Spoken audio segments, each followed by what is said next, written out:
Hey, welcome to Widow Too Soon. This is Mark Massaro. I'm here with my friend and co-host, as always, Michelle Bader Ebersole. Michelle, what's happening? It's raining, unfortunately, in Nice. June. That's No, good. we had all this wonderful weather. Okay, so like on Mother's Day, it was 90 degrees. We went swimming to this whole thing. So Joel was gonna go out and do something fun with his son, and it ended up being like 60 degrees and raining. So that was a little Mm. disappointing for Father's Day. But yeah, we're just in full on like four teenagers living here. Summer, like they've all got like different jobs and things, and like it's just a lot, but it's good. It's good. It's a lot of fun. Let's see. This was our fourth Father's Day because I was thinking about, even though it's been Oh, three yeah. years, Luke died like 2 weeks before Father's Day. And so it actually was not hard. My kids forgot it was Father's Day until on the way to church we were talking about it. And they're like, oh yeah, I didn't think about it till grandma texted me, like Luke's mom texted them, I guess. And then I loved that they didn't make a big deal about it at church because it's so difficult, like to bring it up and then the kids feel bad that they don't have their dad. The only thing mentioned was the pastor talking about how he lost his dad. And so it's something they Mm. could relate to. And yeah, it was a good time. We did stuff with my dad, and then Joel and his son were able to do some stuff. I wasn't sure how my kids were going to go with everything. And I ask each one of them, I still, even though they're like big teenagers, I still say goodnight to them every night and pray with them. So I ask each one of them, Oh, and that's only cool. yeah, and even only one out of the three said that they were sad, and they said, "Well, seeing Grady with Joel and seeing you with Papa, it made it hard for me, like that he doesn't Mm. have his dad." But we did pretty good. I mean, it was a pretty good day. They didn't seem to be like too upset. I'm trying to think of what else. I don't know. You talk. It's been a while since we've heard from you. You talk. You talk. They've heard from me for like three episodes in a row. They're That's like, funny. where's Waldo? Where's Mark? So tell us like Yeah. what you've Wait, been I'm doing. Waldo? I'm Waldo now. All right. Where's your striped shirt? So let's see. Gosh, I can't even remember what's It's been okay. a long So I am time. officially a licensed and insured realtor for the state of Tennessee. Congratulations. That is so I exciting. made it. I started with my brokerage, or I'm learning how to start basically. That's So if so awesome. anybody needs a house in Tennessee, I'm your guy. That's right. And that's the whole reason to do this podcast is Yeah, just that's why for we started it, because we knew advertising. one day you would move and then one day you would do all this. Yeah, Exactly. that's Yeah. why. So I've been building a network behind the scenes. So let's see. I did get to go. Gosh, there's been so many things that have happened since the last talk, but most recently, I got to go to Kentucky and go camping with my sweet Tina. We had a great Nice. time. It was really cool. I got to go to an event at her church and meet a lot of her people. Oh, That cool. was really cool. I got the impression that they approved of me, but you never know. Mm, I'm sure But they that did. that was cool. Gosh, there's just been a lot. I have some stuff going on with my mom, and that's been Mhm. hard. But I can't even begin to get into that. But and then I'm going actually back to Kentucky Oh, to see cool. my in-laws in a couple days, and so that's really neat. We haven't seen each other for a while. They just wanted to take a trip to Tennessee. They're in like Lacey's They're coming parents. to visit yeah, Lacey's parents. They're coming to visit us, but Oh, we're going to some fun place that's in Kentucky. nice. So they're going to the Ark Encounter, which I've done, which is Oh, awesome. awesome. Yeah, I remember And you talking about that. yeah, and they went to like the Louisville baseball bat like museum or something like that. And they said that was really neat. I'm excited to hear about that. And so then we're kind of on the tail end of their trip where we're going to hang out with them for a few days. So Cool. that's super exciting. So, there's been a lot that has happened since the last time I talked on here, but that's the gist. I've just All been very, right. very busy. So sorry, everyone. Well, I can speak for all of us. We're so proud of you, all your accomplishments with your GED, and Thank now you. is it called like your real estate license? Is that what you Yeah, got? yes. Yeah. So I am a affiliate broker Okay, in the cool. state of Tennessee. So yeah, so it's Yay. been exciting. It was a lot of hard work to get to this point. So So I what is can't that? believe I did it. I know it's so awesome. What does that mean? Like, are you showing houses or is that like down the road? Yeah, I can do everything. I can sell So cool. houses, help people buy houses. I can do all of it. It's just that I'm not a broker. So I Hmm. have to be working under a broker. Okay, So got it. it's just a way that they maintain ethics and standards. Is a broker is held to a higher level, and affiliate brokers are underneath the broker, and he or she is responsible for making sure their affiliate brokers are following the laws and all ethics and standards and things like Yeah. that. So, yeah, so I've joined all these associations of realtors so that I can actually use the word realtor, because it's illegal to Oh, say you're a realtor if you're not actually a member of these, associations or whatnot. So yeah, that's it. my spiel. So yeah, look me up. Awesome. I'll sell you a house. Okay. Yes. So anyways, well, today we have a special treat for you guys. We are sort of switching gears and trying to do more interviews. So all you folks can hear stories, other people's stories that we know a lot of people have really hard things that you've all have been through. And so we just thought it might be something that you'd relate to, hearing more and more stories. So today we have with us Kim Lancaster. How are you doing, Kim? I'm good. How are you? Doing great. Thank you. Thanks so much for being a guest on our Yes. show. We appreciate it. Thanks for having me. Absolutely. So, we'll just get into it. So can you tell us a little bit about your story? And start back as far, as long back. So let me start over and say it in English. Can you talk? I'm working on it. I've had a lot of reading lately. As far back as you would like. How you guys met, what your marriage was like, wherever you want to start, just to tell us your story. Okay. Mike was my second husband, and he was 18 years older than I am. And so I had been married before, he had been married before. So we kind of knew, what we wanted. We kind of been through all the other. And we met at work, and we were married for 12 years. When he died, we had been together for 17 years. And he actually had cancer when we got married. He had non-Hodgkin's lymphoma. So, wow. So he fought that for 15 years. And then, COVID, he got COVID. But we had a good marriage. We had, he was older, and that's what I liked about him. There was no drama. There's no, we just had a good marriage. He had 2 older children. I have my 2 children. We had grandkids together, and he had just retired, and, we were getting ready to live our life, start traveling. And he was only retired about 6 months before he got sick. Gosh, that's terrible. Of course, nobody has a perfect marriage, but we had a really good marriage. Absolutely. And I'd love to meet the person who had a perfect marriage, but right. We understand what it means to have a really good marriage. And it's just loving each other and having a deep respect for one another. And, everybody's going to argue. You're bringing 2 people together. Everybody's going to have conflicts and stuff like that, but it's how you resolve them. It's how you get along, obviously, that makes a good marriage. And I understand what you're saying. It's crazy because my wife, Lacey, and I were also married 12 years, also together 17. She also had non-Hodgkin's lymphoma, which is kind of crazy. Gosh. So how long was he sick for? With COVID or? With COVID. I'm sorry. Yes. With COVID. He got sick at the end of April of 2021. Actually, it was April the 25th. It was a Sunday night because we were supposed to go to a Josh Baldwin concert, a worship concert. And he was coughing. He had a really bad cough. And I was joking with him. I said, we can't go because they're going to think you have COVID.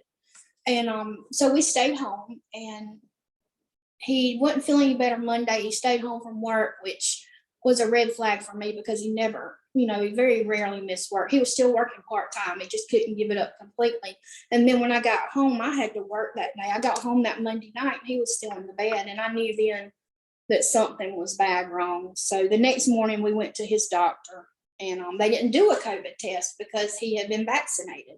They just assumed that he didn't have it. It was right when they started doing the vaccinations and didn't really know about breakthrough infections and all that. And but it did have pneumonia on his x-ray on both sides. So they gave him some antibiotics and sent us home. And a couple of days later, I had to take him to the ER. And that's when I found out he had COVID. I was waiting in the waiting room. They said, if his COVID test is negative, then you can come back. And I waited about 2 hours. And I finally called back there, and they were like, Miss Lancaster, I'm sorry, but he's positive for COVID. And, I just couldn't believe it. And I had to go home and leave him there. And they only kept him one day that time. And he came home on April the 30th, but I had to take him back just a few days later. He got really sick. His oxygen level was like in the 70s if he got up and walked. Oh my gosh. Yeah. So took him back to the hospital, and 3 days later he was on the ventilator. And luckily they did let me see him. Our anniversary is May the 13th. And so I was trying to get in to see him the 12th. I was trying to get in to see him before our anniversary. And they did let me see him. I think I got it in a good period. It was before the, it was after the first wave, but before the second wave hit. So I was actually able to see him and stay with him just about every day. And he was on the ventilator for a week, and he came off, and he was doing really well. They had him almost on no oxygen. He was starting to, drink some Ensure and trying to get him up on the side of the bed and things like that. And, a couple of days later, I don't know what happened. He got sick again, and he crashed and went back on the ventilator almost a week to the day later. And they called me the night that he went back on, and I got to talk to him for a minute. And he told me that he loved me and that everything was going to be okay. And he went back on the vent, and I never talked to him again. It's so hard. Gosh. Wow. Gosh, that's terrible. I mean, and so from it, do you feel like that from his cancer that he had before, that had anything to do with it? I think, he had a weakened immune system from that, because over the 15 years that he had the non-Hodgkin's lymphoma, he had relapsed multiple times. But he had also had 2 widowmaker heart attacks that he had survived. So his heart function was low. But, he had always pulled through 15 years of cancer, 2 major heart attacks. And, everybody just thought Mike's going to pull through because that's just what he always does.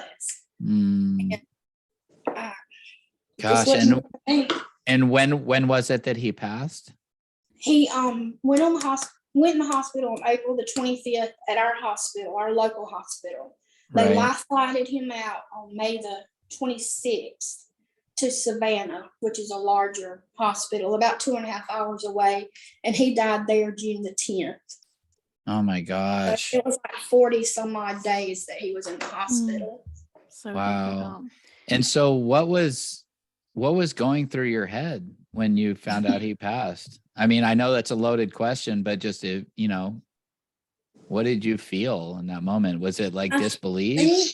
Yeah, I actually had to take him off the vent. They sat down with us and told us he died on a Thursday. So 2 days before, they had sat down and told us that they had done all that they could do for him, and they thought that it was time to start thinking about, taking him palliative care, taking him off of everything. And so we were trying to decide when, because we have grown children that we were trying to get rounded up so that everybody could be there.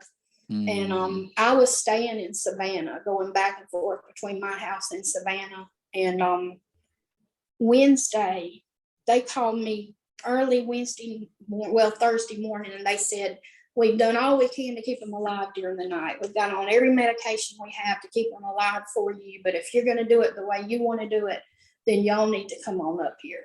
So I had to call everybody and get them up there early that Thursday morning, and took him off the ventilator, and he lived maybe 5 minutes. Maybe. Oh my gosh. It was very quick. I didn't have to, sit there and watch him suffer. But my children had not seen him in 6 weeks. His sons were able to come see him, but my kids weren't able to. And so my daughter, he basically raised them. Their father lives here, but they considered him their father. And I was trying to tell them what was going on, but it just wasn't, they didn't want to believe he was as sick as I was saying he was. And I knew that the only way that they would be able to believe it was if they saw him. And when my daughter walked in the room, she took one look at him, and she literally just hit her knees. And it was, but that's what it took for them to understand why I was doing what I was doing. They had to see it to know that I wasn't just making some rash decision or whatever, but it just seemed surreal. Like I drove home, but I don't remember driving home. Right. That I asked them, I was like, I drove home, right? And they were like, yeah, you did, Mama. But yeah, you know how it is. It just doesn't seem like it's your life. That would be a good way to describe it. Yeah, such a hard position to be in. I want to take it back a little bit. I was looking through our notes that we had talked about before the podcast. Can you tell the listeners a little bit and tell us about what happened the first time he was on the ventilator? Something really amazing happened. When he came off the vent, he was what I thought was confused because he had been on the vent for a week, sedated, paralyzed, all this. And he was telling me that he was seeing people in the room that I couldn't see. But he also described, he asked why they woke him up, that he was in a beautiful place, that he was in heaven. He saw my grandparents, his grandparents, his parents, friends of his who had passed away. And he went to heaven. Want to know why they brought him back? Wow. Yeah, and he asked me, he said, did I die? He said, did my children have to go to my funeral? And I said, no, baby, you're okay. You're getting better. He said, they didn't have to fly me in a helicopter to Savannah and I didn't die there. And I said, no. And that there was so much going on that kind of just left me at that moment. But when I put him on the helicopter to send him to Savannah, oh, wow. That is when it hit me. I was like, he's going to die. Like, I just put him on that helicopter to Savannah and he knows he's going to die. And he saw that he was going to die. He's going to die. Wow. Oh my gosh. Yeah. But he knew my daughter was pregnant before. I mean, he said, I'm sorry that I won't be here to see Morgan have her baby. We didn't even know she was pregnant at the time. Oh, wow. I mean, he knew he was going to die. Wow. That's such an amazing gift that he was able to tell you, to give you peace of mind. And I wish at the time, so much is going on that sometimes you don't want to see things for what they are, or maybe can't see things for what they are. But now looking back, there was so much that happened leading up to that. Like, I think he knew a couple of months before he died that something was going to happen, because just the way he interacted with me at night changed. He used to always tell me he loved me before he went to bed, but it swapped to, I hope you will always know how much I love you, like every night. And then he would start telling me, you need to learn how to live without me. And which he was 18 years older. So we kind of knew from the get-go that barring some, major something, that he would probably go before me, that it wasn't something that I didn't want to talk about it, But yeah, I think he knew something was going to happen. Wow. That's wild. I mean, it's hard for, even when, we've all been through these stories of our own and stuff. And I mean, I saw some crazy things happen while Lacey was sick and after, and but nothing like that. And so how did you feel after the fact? I mean, did you have like a peace? No, because I remember a moment where I felt like the Lord was telling me, like, she's with me, and where she is where you want to be. And I just had this feeling that, like, she doesn't want to come back. Right. And that brought me peace. I don't know about you, but Mike was very connected to the Lord. Like, he had this connection that I've always been a little jealous of. Like, when he got, one of the times that he relapsed, he got really, really sick, and he was ready to give up. Like, he was losing weight, and he was just the sickest that he had ever been. And the Lord told him in a visitation that he needed to live, that he had a grandson coming. And once again, we did not know at this time that we had a grandson coming the next year. So he's always had a connection, like, I wish I could have. Yeah. And it's, it's interesting because what I feel like a lot of times it comes down to is some people are more gifted at knowing when the Holy Spirit is talking to them. Right. Or when we're just kind of making things up on our own, kind of a thing. Because I've seen people with that similar skill where it's almost like the Lord speaks to them in a different way than Right. he speaks to me. And I know what you mean. There's a part of you that's like, I want him to speak to me like that. But you also kind of understand that, we all have different gifts. And I mean, I know people that have the gift of prayer and just when they pray, it's so much different than when other people pray. And I just feel like they have this direct hotline to God that the rest of us haven't gotten the phone number yet, kind of a thing. Right. And so what kind of, oh, go ahead. I'm sorry. To go back what you were asking about I had a lot of peace of mind just because he had been through so much, like so much of our marriage, was spent, he was sick, whether it was the cancer or, he had been through so much and he was tired. He was starting to tell me, I'm just tired. My body's tired. My mind is tired. I'm tired of feeling like I'm always fighting, but after he died, I kept getting this verse that I had never, ever really given much thought to, but it was just everywhere. And it's Psalm 116:15, precious in the sight of the Lord is the death of his saints. And it just was everywhere. And it just reminded me that he is where he's supposed to be, that the Lord has him. And it was just his time. The Lord wanted him back. Wow. That's so tough. What's interesting is that for some reason that this reminded me of that. When I went to go handle the funeral arrangements for my wife, or not whatever, I won't get into the details of that, but the woman who worked at the place was telling me that she said, "You're a believer, aren't you?" And I said, "Yeah." And she said, "It's very interesting to me. You can totally see the difference between a believer when they're experiencing loss and someone who's not." I also had heard that from my wife's hospice nurses, that they said it's just a very different experience for believers, even when they pass. Because these hospice nurses that I used to talk to all the time, they dealt with this all the time. They deal with death regularly. And so they all kind of told me the same thing separately, that when people are believers, it's like always, generally speaking, a much more, they're much more at peace with it. And it's generally the people that aren't believers that kind of fight the reality of what they're going through, if that makes sense.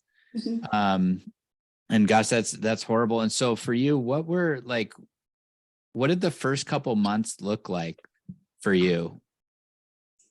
Oh, the first month, I don't even really remember. You're so busy trying to do all the paperwork and all the death stuff that you're kind of preoccupied for a little while. But then once that's gone, it's like I was trying to tell somebody, it's like a deafening silence. It's like you're sitting there and it's just quiet and it's just lonely and it's, your person is gone. And people don't realize that when you lose a spouse, it's like everything from the minute your feet hit the floor in the morning changes. Like everything changes. The way you go to bed, the way you get up, the way you get ready for bed, the way you go to work, every little nuance of your life has changed.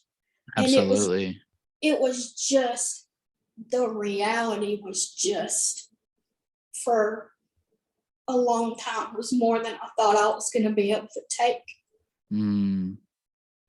Yeah, I totally understand that, as I know most of our listeners understand exactly what you're talking about, that deafening silence. That's a really good way to put it, because I remember, I think I even told you this, Michelle, in the beginning, that like, even though I have 2 little kids in the house, I was like, it's silent. Right. I mean, there's kid chatter going on, but sorry, go ahead, Michelle. Feeling, no, I'm kind of interrupting you. It's like a feeling you can't explain. It's not just a sound, it's a feeling. Like you can be in a room full of people but still feel like you're completely empty. Yeah. Yeah. And you're right, even down to every little detail. Mhm. Brushing your teeth, like if you guys used to do that side by side or Yeah. whatever, everything is alone. everything. Mhm. And it's weird, like your laundry changes. All of a sudden, it's different loads of laundry. And I don't know. I mean, it's things that people who haven't experienced it just, it's not in any mean way that they don't understand. I'm thankful they can understand, Right. but like, it's just things that they wouldn't think about Yeah. because they don't think about just how involved every single thing is. All the inside jokes Yeah. jokes are gone. You don't Every have anybody little, who calls to see if you're on your way home from work or text you to, what do you want for supper? I mean, all the little things that you take for granted that really you realize are so important in your Yes. daily routine. Absolutely. I remember when I first started dating Tina, one of the things that she kept telling me was it's so nice to have somebody to tell about my day again and ask them about their day.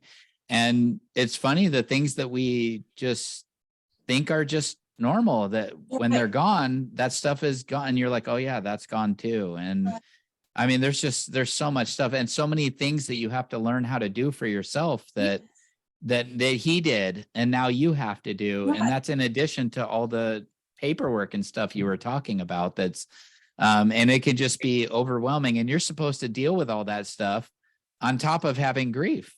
But And like you can't, my kids are grown, so it was just Mm. basically just me and Mm. just sitting here with all those thoughts, and it's just What was it? You mentioned a verse that helped you. So what else helped you get to a better place emotionally, spiritually? What were some of those things that maybe in the beginning or currently help you? you know, for the first few months after Mike died, I found myself drawing closer to God, but then I think some anger set in. Mhm. And I guess that's normal. I don't know. But then I started questioning why. And Mhm. so I've drew back, and now I'm trying to get back to the place that I was before he died. But he has a way of working. Like if I had talked to you back in September and you had asked me, do you think that you will ever date again? Mhm. Absolutely not. Like not even on my radar, not even across my mind. Do you ever think you could love anybody again? Nope, never. But the Lord has a way of bringing you what you maybe don't know that you need. Mhm. So I've been seeing somebody for about 6 weeks now, and it's Mhm. it just changes your perspective. It just that's awesome. Congratulations. Yeah, congratulations. That's one of those things that I'm sure was very, very difficult at first. I know it was. But then also there's this huge, like, you have this gratitude for any of the small stuff. And Right. it just feels like, oh my gosh, like I'm never going to take anything for granted again. Yeah. And it's just so nice to have somebody text you, hey, how was your day or Mhm. whatever. And Did you I'm make it really home? happy for you. Okay. Yeah. And was it hard for those around you? They're still, they're still dealing with it. My children, Sure. the children are, they're getting used to it, but Yeah, that's understandable. I totally understand that. And I'm sorry, Michelle, I cut you off. You were going to say Oh something. no, I was just gonna say, has it brought you any grief dating again? not as much as I had been afraid that it would, Mm-hmm. but sometimes I know a lot of people say they felt guilty, for dating again or loving again or what, but I don't necessarily feel that. I don't, because I know what he Good. wanted from me, because he Good. always told me that. And so that helped. Mm. That helped a lot. But the holidays are still, like Father's Day was hard. Father's Day was a lot harder for me than I even anticipated. And I don't really know why. Mm. But I woke up with a heaviness on that day yesterday that I wasn't expecting. Well, and it's like, because we've said before, grief is weird. It doesn't always make Yes. sense why you feel it, It could be a Tuesday, it could be Mother's Day, it could be Christmas, it could just be the 15th Riding of the down the month road or and whatever. Yeah, I mean, Yeah. Seeing something, a restaurant you used to eat at, and it brings a memory back. And yeah, it can be incredibly difficult. And I'm really happy for you that you found someone. I want to encourage you in that. And also yeah, just proud of you for not being not feeling guilty, because that's something that's from the enemy, because you don't have anything to feel guilty about. You know, it's so sorry, Michelle, did I cut you off again? No, I keep feeling like I keep cutting you off. No, it's good. I love what I'm seeing, Kim. Like, you have a really beautiful smile, and like, it's so great to see widows on the other side of it. Not that we're ever on the other side, you know what I mean? But right. you're not feeling that initial awful pain. I just talked to a 3-week-old widow the other day. Now that's like a baby widow. And just hearing her fresh pain, it just reminded me of how horrible that time period is. And how you can't see yourself getting to where you are, or Mark dating somebody and loving somebody and me loving somebody again. You don't realize that you can get there, but you can. And I think that's what people need to hear, is that yes, it's dark. Yes, your pain is just as bad as you think it is. It absolutely is. But there are brighter days. Yes. There really are. Yes, which is my exact question I was going to ask you next, and you just did part of it. What advice would you give to a new widow? Is that it? That there'll be brighter days? And yes, it does. It does get better, and I know you can't see it right now, because I couldn't either. I couldn't even see this part of my life 6 months ago. Right. But the Lord has a way of bringing you what you need, even when you don't know what you need. And that, and grieve your way. Don't let anybody tell you how to grieve, how long you should grieve, and that big thing. This has always been a big thing for me. You always hear, don't make any major decisions the first year, but sometimes you have to. Yep. Like, sometimes you have to. Like, I had to move out of my house 5 months after my husband died, and so you just do what you have to do. Yep. I think if you feel like you're making a sensible decision and it feels rational to you, Michelle and I we both don't adhere to the traditional advice. We feel like everything is situational. Right. And so if you feel like you're in a place to make decisions in the first year, don't take that advice and be like, well, I can't, because it hasn't been a year yet. Like, you do what you need to do. And if you feel like you're making a smart decision, don't feel like there's some rules that you need to follow. I think it's good advice to not make big decisions from an irrational, if you're in the thick of it and you're not thinking clearly, that's not a good time to be making big decisions. Because one of the first things I thought was, I'm moving out of state and I'm getting out of here. Like, I need a new start. But I decided not to, because I knew at that time I was thinking irrationally.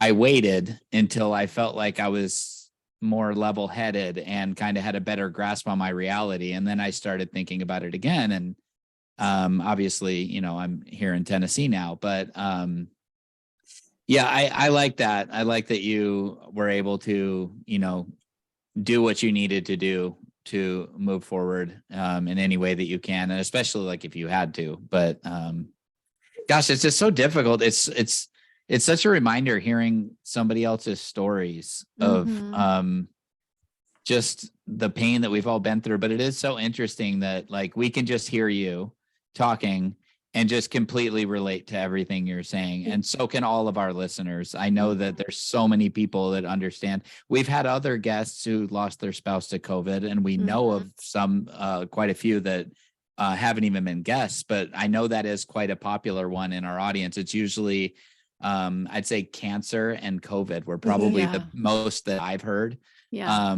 But there's all kinds of tragic losses. They're all tragic, whether you saw it coming, whether you didn't see it coming, and you're a little bit in that, like middle ground. Right. So Michelle and I saw it coming for a long time. Other people I know, it was instant. Right. And you were kind of in that, you slowly saw it coming over a very, very short period of time. And a friend shared an analogy with me that I like. So it's like, for Michelle and I, somebody was slowly, painfully ripping off a Band-Aid. that hurts. For other people I know, the Band-Aid was just yanked off and that hurts. There's no easy way about it. They're both terrible. And yours is right there in the middle. It was like they were slowly ripping off the Band-Aid and then just yanked it off. Right.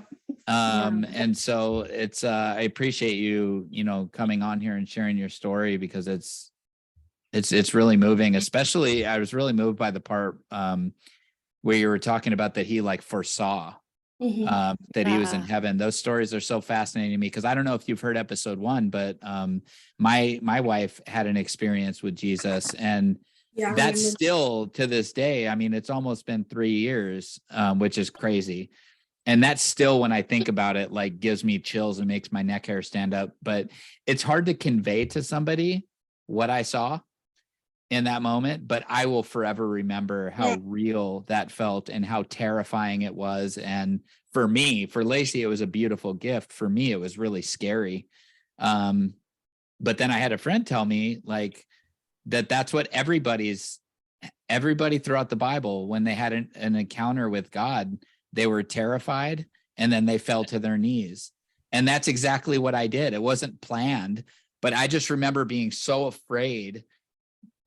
And the only way I know how to describe it is I wanted nothing to do with it. It just freaked me out. But then after she started talking for a few minutes, I just fell to my knees. Like I didn't go to my knees. I fell to my knees and started praising him. And I'll never be able to convey to somebody what that experience was like. And just like you, even though the story is so touching, nobody's going to understand what that was like from your perspective unless they've also been through something like that. But it's just interesting that, God still works. God's still doing things. And everybody thinks, well, why doesn't God do miracles anymore? And, he does. And there's a lot of those difficult questions, right? Of like, why didn't he save this person or that person? We don't know those answers. But we know he's still working, because we see the stories we hear the stories and see the people talking about it and stuff like that. But he doesn't guarantee to answer our prayers the way that we want them answered. Right. But because for a long time when he was in the hospital, I would pray to heal him, pray for healing, but a few nights before he died, I just hit my knees in the hotel room and I was like, Lord, I've got to give this to you. Yeah. I just want what is your will for him. And it's like once I did that, I was able to release some of that built up. Sure. I don't know. It's like I just had to let it go. And the thing that's hard for us to understand from an earthly perspective is he did heal him. Right. He did answer your prayers. It's not the way I, initially wanted. Right. But with this earth being our temporary home, it's hard to remember that sometimes, because we just see the here and now and we forget that our eternal home is heaven. And this is just a grain of sand in time. And so he did heal him. He did heal Lacey. He did heal Luke. Just like you said, just not in the way that we wanted. But, when you have that perspective and that understanding, it does make it, for me anyways, I didn't feel sorry for Lacey. I was happy for her. Yeah. I only felt sorry for my kids and myself and my family. You know what I mean? And that's a lot easier to cope with than feeling sorry for Lacey that she lost her life, because she didn't really lose her life. She gained real life. So, yeah. Go ahead, Michelle. I can see. I was just going to say, you can see when I'm ready to say another question. So, Kim, could you tell us what has been the most challenging part about being a widow? I think just learning getting used to being alone. Yeah. Because for 2 years, literally, I didn't do anything. And finding out who your friends are. Yeah. You find out who the real people are in your life. And I think just maybe seeing some people, being disappointed by people. Yeah. And just getting used to being by myself. I think it was so hard. The loneliness. Right. Just loneliness. And what are some things that have helped you through that? Like, have you discovered any new hobbies or things you like to do, or how do you deal with I had that? 2 grandchildren, and so Mhm. I kept the first one who was born after Mike died. I kept him for 6 months, and then my Okay. daughter had a baby, so I kept her for a year, Oh, and nice. so I have a total of 6 grandchildren, and Nice. between all of them, that really has been my saving grace. Yes. Just spending time with them, and you know, That's that's really been, beautiful. Yeah. yeah, That's And so good. I know that kept you busy. very, That keeps your very, mind occupied for sure. very. But I'm Yes. starting to Wow. work more now. I was able to take off a little while after he died, and I'm a nurse, and so Okay. when I'm reading back, like when I was in the hospital, I kept a record every single day of everybody I Wow. talked to, all his vital signs, what they did that day, and I was just sitting here looking through it before I talked to y'all, and I'm looking at it like, Kim, you're a nurse. Like you should be able to have looked at this and known what this Mm. was going to, what this was leading to, but you don't. When it's your own family, I think it's different. Oh, yeah. And Absolutely. how is that being a nurse, having dealt with, just what your husband went through? Is that hard being back in that environment? Um, not not really, because I do dialysis. I'm a dialysis, Okay. Okay. and so I don't see a whole lot of that like I used Yeah. to. But it's been a help for me to get back. Mm-hmm. I've spent time with my grandkids, but I mean, like I was talking to babies all day long. I needed some adult conversation. Yes. So Yes. it's really been good for me to get back into more of a routine like that. Mm-hmm. That's good. I actually did have a hard time. I did cabinetry. We did a lot of work for hospitals. And so when I went back to work, yes, it was great until the first time I went to a hospital to do an install, and I started looking around and recognizing all this medical equipment and Yeah. the different, I mean, you would know all this stuff. I don't know. I don't even remember. I've chosen to forget all that stuff, but oh man, I had to I told the guy, and I'm not this kind of employee. Like I stick to what we're doing. I try to be a hard worker, and yes, sir, no, sir, kind of mentality. And I had to tell this guy, he's like a mentor to me, but he was a coworker, and I had to tell him, I was like, I'm sorry, man, I need to go outside. I just can't be in here right now. Another time we were doing work at the children's hospital where like a lot of kids with cancer. Mm. And that was it was intense. It was hard to be in there, but that's, so I know why you were asking that, Michelle, is what I was kind of getting at. Back in February, I was going to take a job actually at the first hospital my husband was at, doing dialysis in ICU. Oh, wow. He was on dialysis in ICU, and I did Wow. not feel at that time that I was ready for that particular job. Yeah, So that'd be hard. I'm just working back in a dialysis clinic right now. So yeah. I mean, you're right, Michelle. I mean, that was that was something that I couldn't do yet. Right. Right. That's great though that you've that you have adults to talk to again. Because I know how that is. I was funny because at first I found myself when I would talk to adults, I talked to them like they were little kids. I'm like, so you guys are gonna go to the movies later, or whatever. And I'm like, they're like, you don't have to talk to us like we're little kids, You're like, do I'm you like, need sorry. to go potty? Yeah, right. Calling myself my grandma name. Y'all want to come to Mim's house? I'm like, wait, you're grown. Okay. Yeah. Yeah. That's And funny. so where would you say that you are today? Is it, like as Michelle has described it, where at first it's like, there's grief clouds just covering you. And then after a little bit, sometimes you'll see like a ray of sunshine. And now would you say that you're in that phase where it's more sunshine and every now and then the rain cloud comes over? Yes. That's great.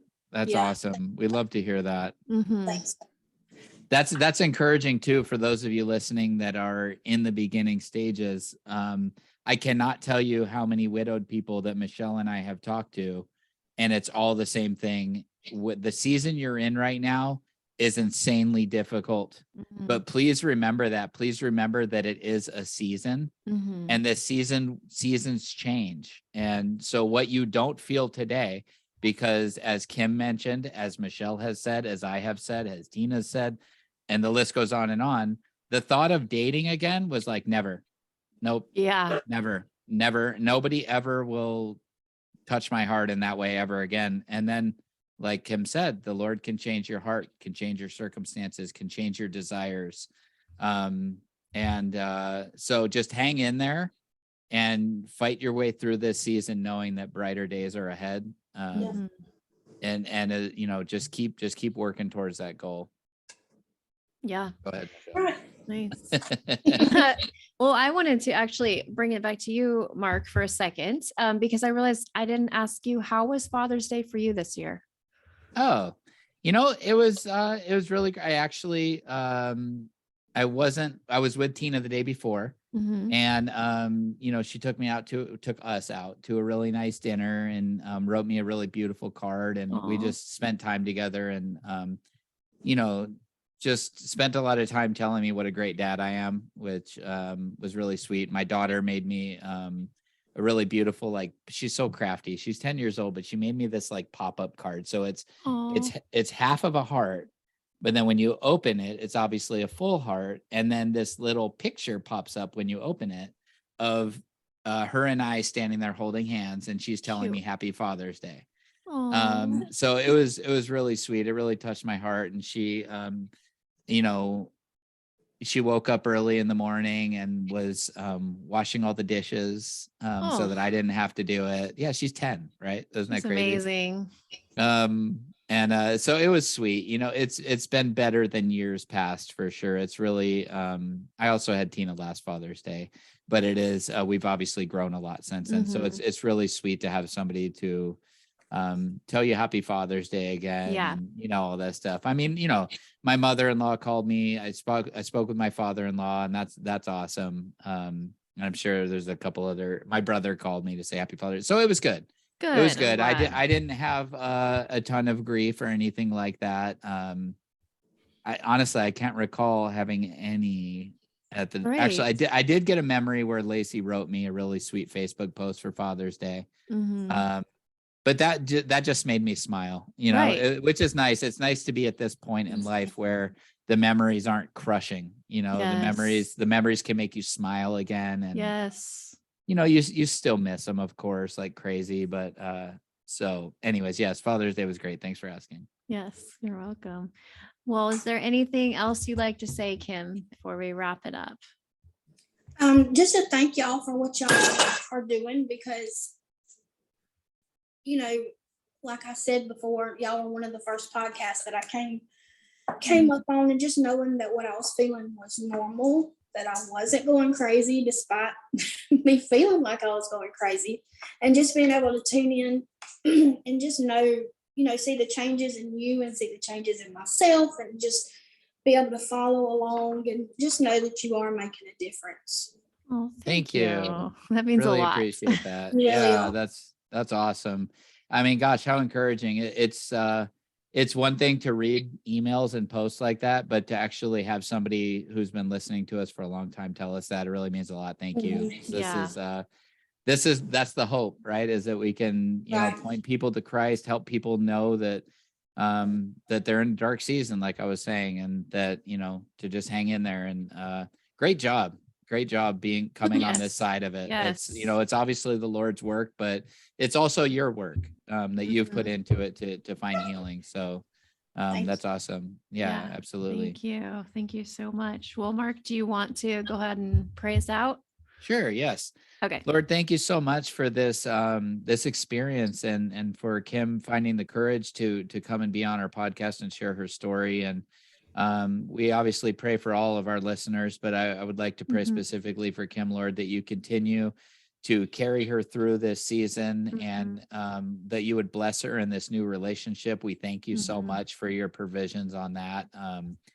Gosh, what a beautiful thing to find that connection again. And we just thank you so much for providing that in her life. And that and Lord, that even when she was angry at you, that she was still coming to you. And so we pray, Lord, that you would help her find that deep connection with you again, and just remind her that as she reaches out to you, you will reach out to her. And we pray, Lord, for guidance and wisdom for her in this relationship that she's in, and that everybody around her would be very understanding and compassionate of the things she's been through, and that you would provide good friends, good comfort, and lots of grown-up conversations. And we ask all that in the name of Jesus. Amen. Amen. Well, we have a couple things. I'm mixing it up. I'm not saying the normal thing. A couple exciting things I wanted to share. So as a lot of you know, I have a nonprofit called Widow Goals. It's the whole theme is widows helping widows not only survive, but thrive. And now Widowed Too Soon is actually a ministry of Widow Goals. So it's really exciting. We're basically being sponsored by Widow Goals. So you're going to hear us talk about it off and on. So Widow Goals really provides three things. So it started with like a dream a little over a year ago to be able to minister to widows full time. So you may or may not know, we don't get paid at all for the podcast, but eventually someday we might be able to do that. So the main thing Widow Goals does right now is provides scholarships for people to do grief recovery. So grief recovery, you've heard me talk about before, is a method that I totally believe in. We also do events local here in Vancouver, Washington, and eventually we'd like to do them all over. We'd like to do retreats, things like that. And then a big part of what we do is provide podcasts, social media, and things like that. So you'll be hearing us talk more and more if you're like, wait, is it Widow Goals or is it Widow Too Soon? The podcast is Widow Too Soon, but we are sponsored by Widow Goals. So I just wanted to share a little bit about that. Also, you may have seen Mark and I have started writing a book, and we have chapter 1. It's actually really exciting. If you want to read it, there's a link below, and you'll get to read our first chapter, as well as be on our email list to get notified every time there is a new podcast out, which you know that you can also subscribe, and that will go directly to your phone if you subscribe to one of the podcasts. So anyways, long story short, those are a few of our exciting things going on. If you did like this podcast, you can give it a little bing, 5 stars on Apple Podcasts, Spotify, wherever you listen. New feature, we're doing a lot of our videos. So we have a YouTube channel. If you don't know that, link is below where you can see the video. And also on Spotify, if you're a listener on Spotify, you can see the video of our podcast. So you can see what we all look like, which is really fun. So anyways, thanks again for being here, Kim. We really appreciate it. And Yes, thank you. yes, and we hope you all have a good week. Until next time. Bye. God bless. Bye.